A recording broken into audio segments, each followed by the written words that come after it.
begin with the breaking news that's coming at the moment. Centre has discharged Pooja Khedkar from IAS service. Pooja Khedkar has been sacked with immediate effect. That's the latest that's coming in. Remember, several allegations against Pooja Khedkar, now former IAS officer. They're still being investigated by the probe agencies, but as far as her tenure as an IAS is concerned, that has ended. The centre has discharged Pooja Khedkar from IAS.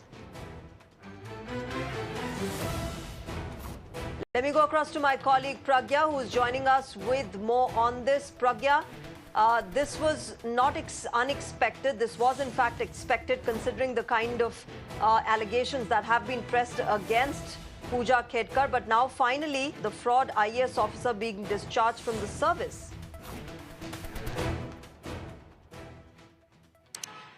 Well, you're absolutely right. The order has now come, and it is a single-member committee that has in fact concluded what went wrong in Pooja Khedkar's case.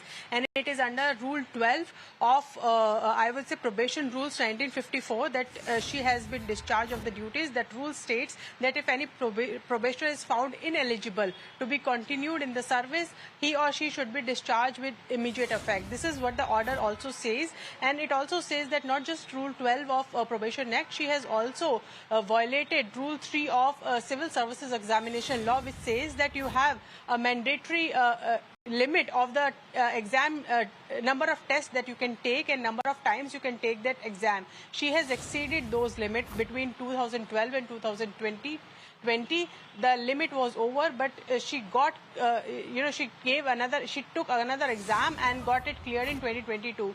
Maximum number of attempts that she could take was 9 under the category of OBC and person with benchmark disability. This was her, this was a category in which she could take only 9 attempts of the exam, but she took more than that. This was also found by the single-member committee, and all that has been taken into consideration, and now the government has come out with the notification discharging her of the duties with immediate effect. Right, Pragya, thanks very much for joining us with all those details at the moment. With that, viewers,